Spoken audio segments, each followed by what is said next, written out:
guest today has been the 3-time Female Vocalist of the Year for Arkansas Country Music Awards. She is the AIMP 2024 Songwriter Artist of the Year. She's also one of CMT's Next Women of Country. She's currently on tour right now to support her EP, and she's amazing. She's Big Machine country music artist, Mae Estes. Hi, Mae. Hi. I'm so glad that you're able to do this. You're amazing, and we just saw you yesterday at the CMAs. Yeah. Which is literally happening right now behind us, Yes. which is so much fun. But you nailed it. It was just such a perfect blend of super traditional country and a little rock, a little spice. Yeah. It was amazing. How did that feel? Thank you so much. Well, you make me sound so fancy, first of all. That's crazy to hear all of those things next to my name. It is an honor to be a part of CMA Fest. I've been in Nashville for 9 years, and so dreaming about the day I got to be involved in one of the biggest festivals in country music. Yeah. And so I've been just soaking it up as much as I can. Yeah. Is this your first one, or have you done it a couple times? So this is, I think, my third year officially having a spot, but Yeah. this was the biggest stage I've for sure gotten to play on. We were on the Hard Rock stage this year, full band, and it was crazy to see so many people singing the words to my Yes. songs. This was the first show I've gotten to play where I actually got to see the growth and how much exposure we've gotten over the last few years. So it gets bigger every year for sure. Yeah, it's wild how those connections start to fizzle out, and then it spreads from there, and it's amazing to see it start to come to fruition for sure. Yeah. Your music, you've been noted as having a really traditional sound by a lot of different publications around. But I loved seeing that the genius Miss Jeannie Seeley spoke about you. I'm going to read it just because I don't want to mess up her words, but she referenced you as the real deal, and that you had an updated traditional sound that is so good and so needed. So, I mean, in addition to all the publications and all the notable outlets that have commented on your style and all of that, having something like that from someone like that, how does that feel? Well, when I got to make my Grand Ole Opry debut last year, which is the biggest thing that's ever happened to me and likely to be the biggest thing that's ever happened to me because I just respect country music so much. So the Opry is everything. And so at that debut, I got to go in and see Jeannie and meet her for the first time. And she just gave me so much encouragement. But it is so not lost on me that women like Jeannie are the only reason I even get to exist as a female in country music today. Totally. She paved the way, quite literally. So for her to believe in what I do and go out of her way to make a statement like that, supporting me, is everything. So she's been a massive mentor to me since I met her at the Opry, and I read that quote quite often anytime I'm having a rough day, and it just gives me the courage to keep going. Totally. I don't blame you. I'd be like writing that on my mirrors, on my walls, just everywhere. So just what she said, an updated traditional sound.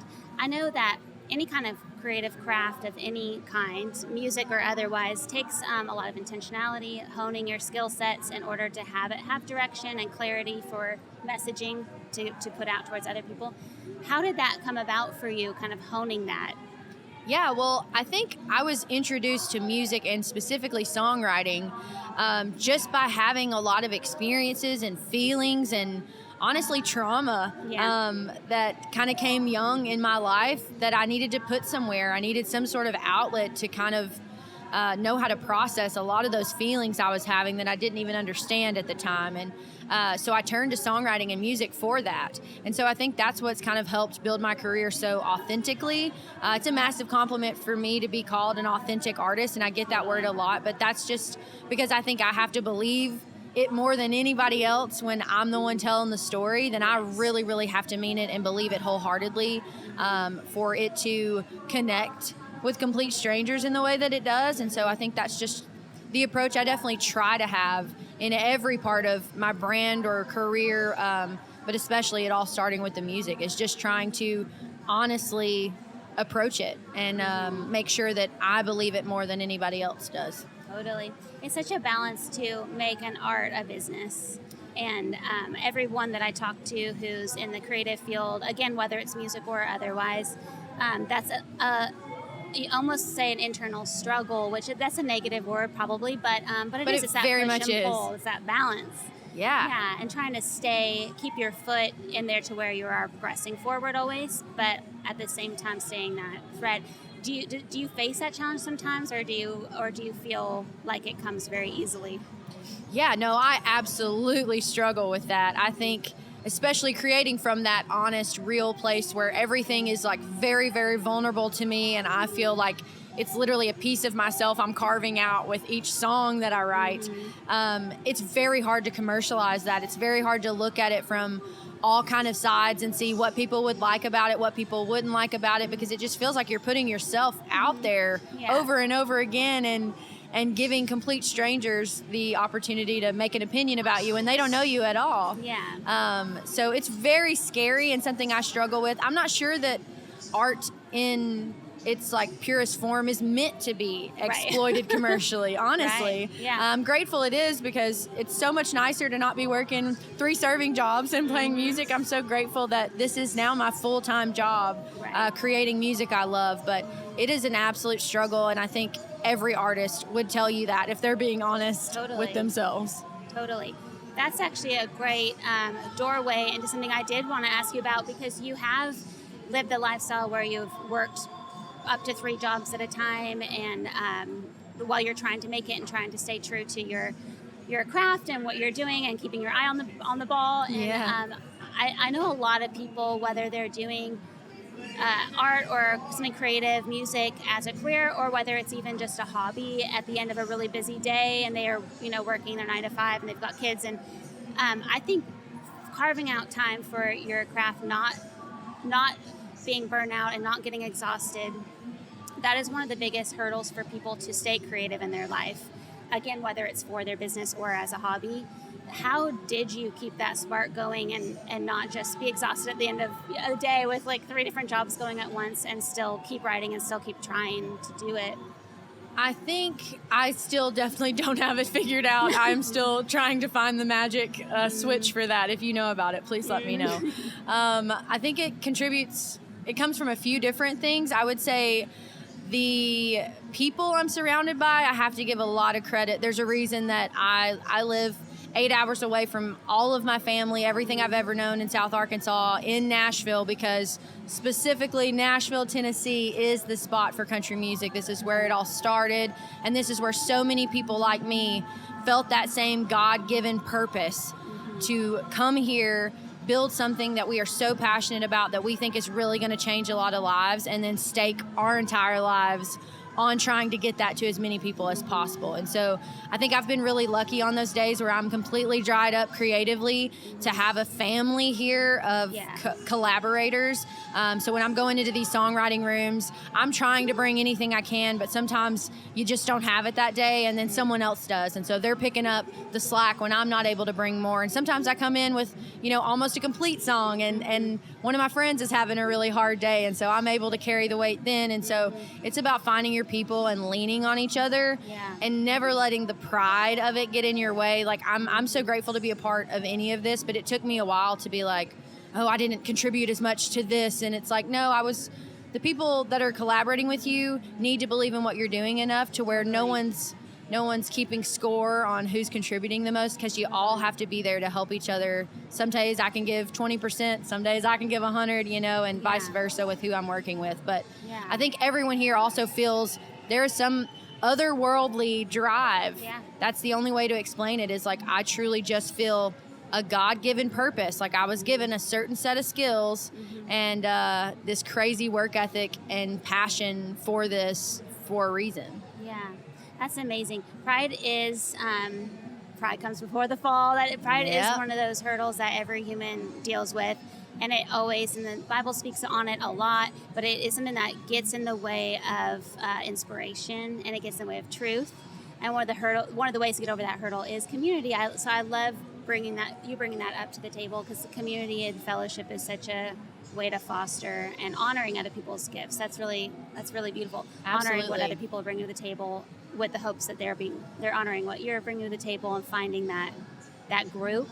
And it's such a disservice, I feel, when people are in a city like Nashville where there are so many talented. I mean, it's the best of the best. Oh, yeah. that are here. And so it's such a disservice if you're not using all of those resources available to you. Totally. You know, that's what anything I've had success wise, I credit to always surrounding myself with people who are way better than I am, honestly. And that's how I always want it to be. I want to be the least experienced or the needing the most growth in the rooms that I'm in, because that just helps you raise the bar for yourself. And so that's my goal forever and ever. Yeah, that's amazing. So you have felt that purpose and that drive within yourself, that you have kind of a clear, you're supposed to be using your gifting in this way. And you're from Arkansas.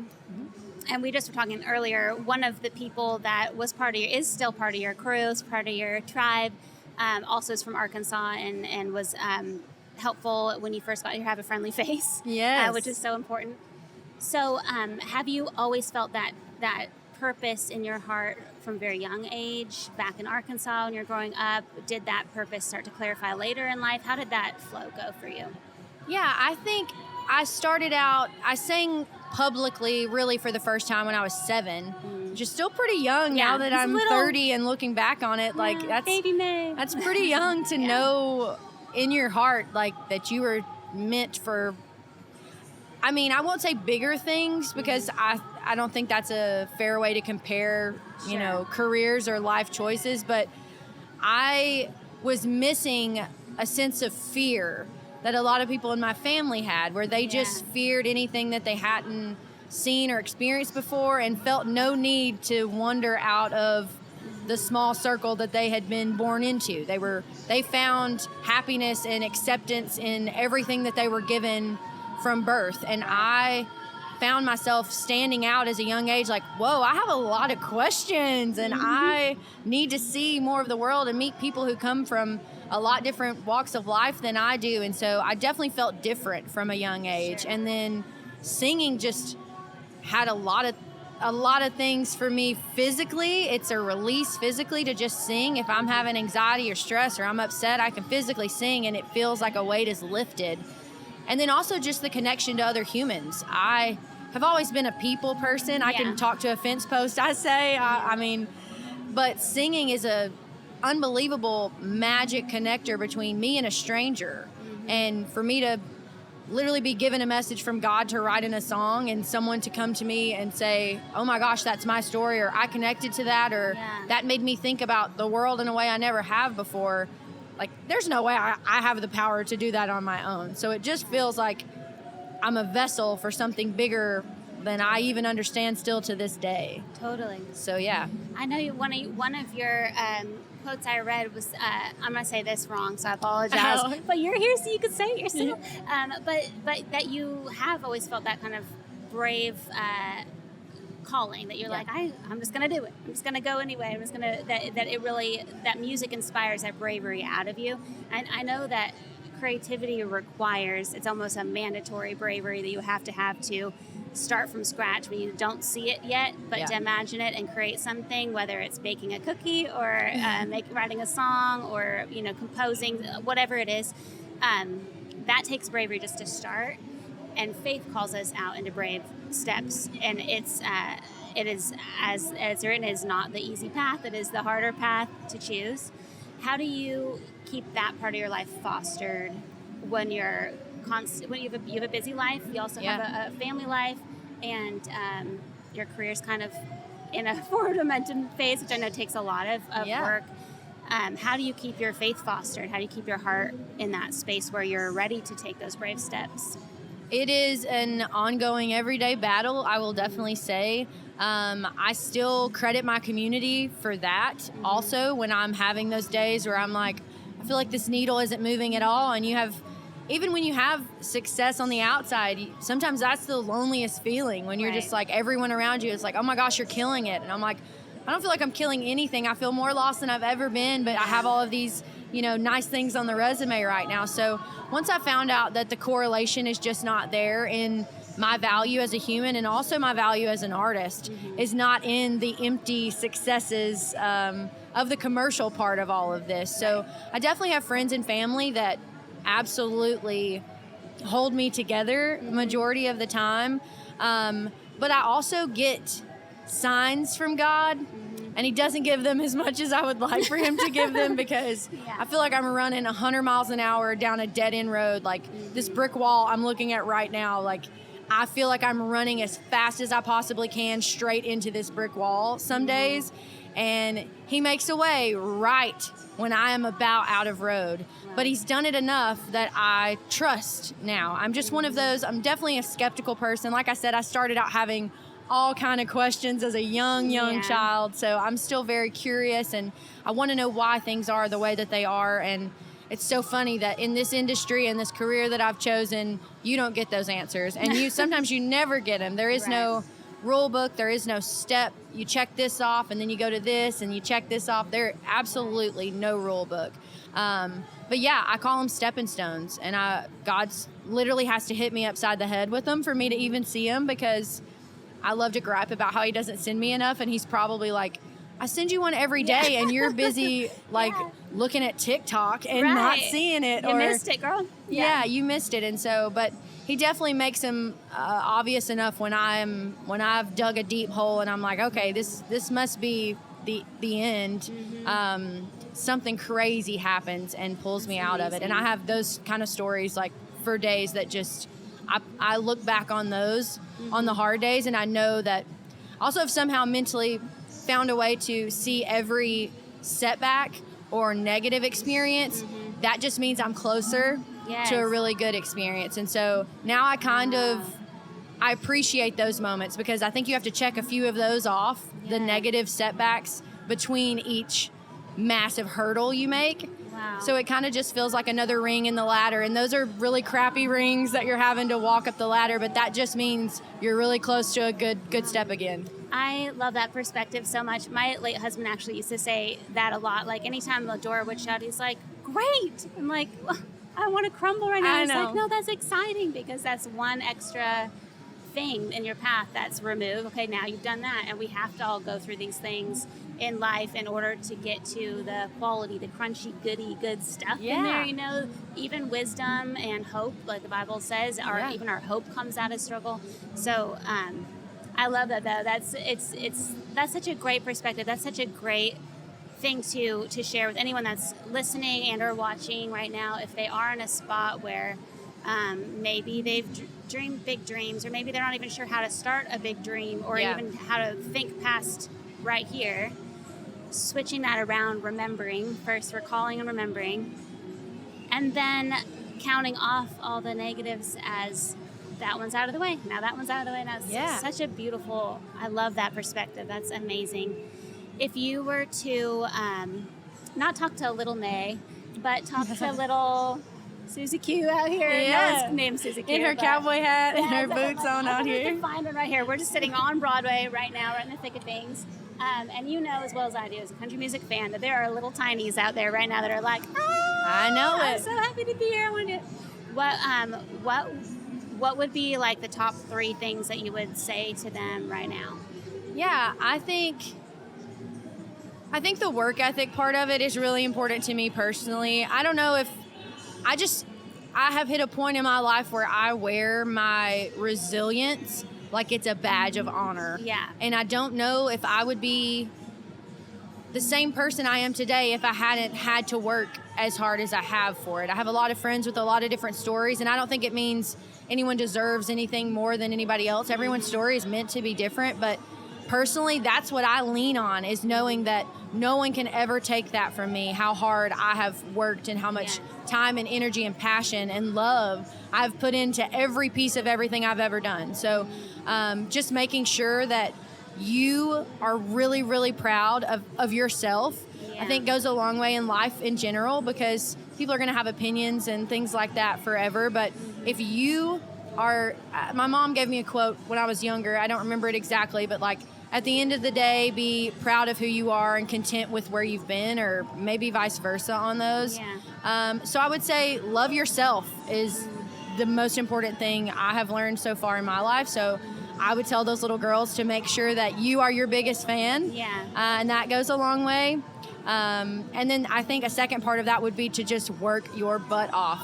If you want something, absolutely no one can stop you from getting it if you are willing to put the work in. So find whatever avenue that is that you can be spending time trying to get to that goal.